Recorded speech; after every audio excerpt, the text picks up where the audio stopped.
بسم اللہ الرحمن الرحیم۔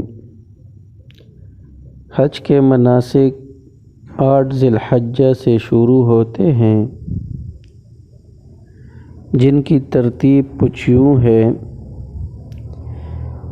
کہ حاجی صاحبان 8 ذی الحجہ کو سورج نکلنے کے بعد مکہ سے نکلے اور نماز ظہر تک منا پہنچ جائے۔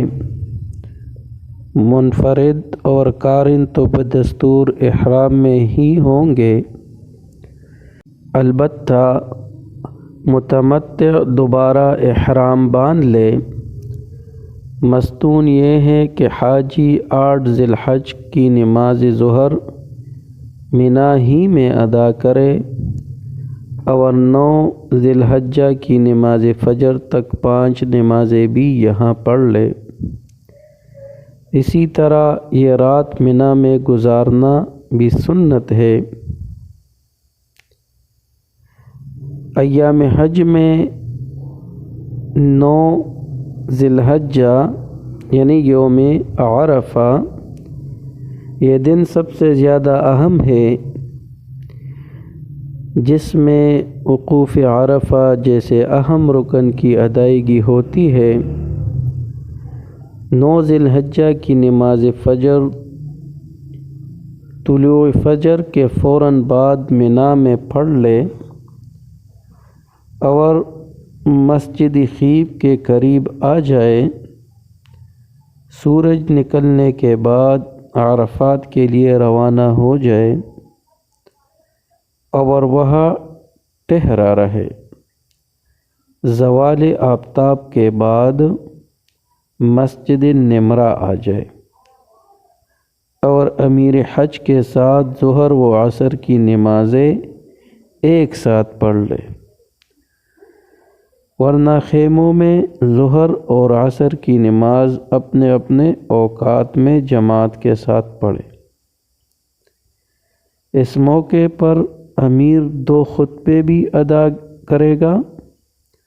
ظہر کے بعد میدان عرفات میں وقوف کرے گا۔ وقوف میں سوار ہونا یا کھڑے ہونا بیٹھنے سے افضل ہے۔ غروب آفتاب تک میدان عرفات میں رہنے کے بعد مزدلفہ کی سمت روانہ ہو۔ مزدلفہ پہنچ کر مغرب و عشاء کی نمازیں عشاء کے وقت امیر کے ساتھ پڑھ لے، یا جہاں میسر ہو جمع بین المغرب والعشاء کرے۔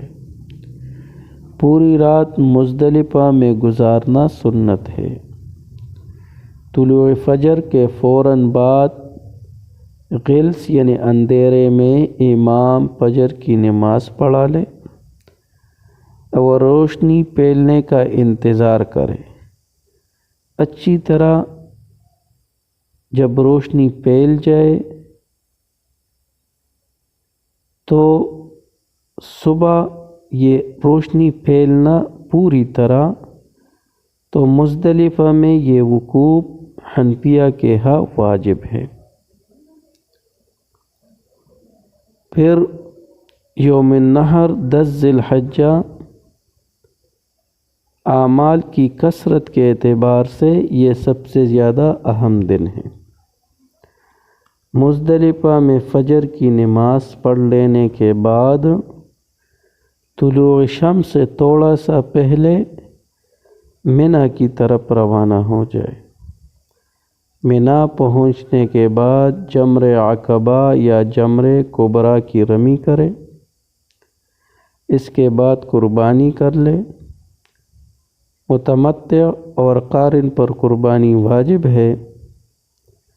قربانی کر لینے کے بعد بال منڈوائے یا کٹوائے۔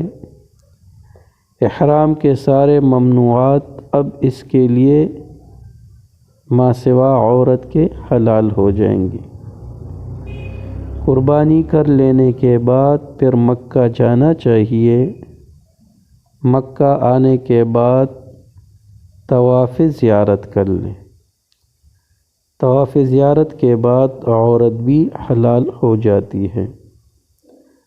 رات کو پھر مکہ سے مینا آ کر رات گزار لے۔ 11 ذی الحجہ کو زوال کے بعد بالترتیب جمر اولا، جمر وسطیٰ اور جمر عقبہ کی رمی کرے، رات پھر مینا میں بسر کرے، اور 12 ذی الحجہ کو پھر زوال کے بعد اس ترتیب سے رمی کرے جو ترتیب ذکر ہوا۔ اب اگر حاجی واپس مکہ آنا چاہے تو اس کا حج مکمل ہو گیا، لہذا غروب شمس سے پہلے مکہ آ جائے۔ البتہ اگر 13 ذی الحجہ کے طلوع فجر تک مینا میں رہا تو پھر 13 ذی الحجہ کی رمی بھی ضروری ہوگی۔ اس دن زوال سے قبل بھی رمی کی جا سکتی ہے۔ اب مکہ آ جائے اور وہاں پر رخصتی کا طواف وداع بھی ادا کرے۔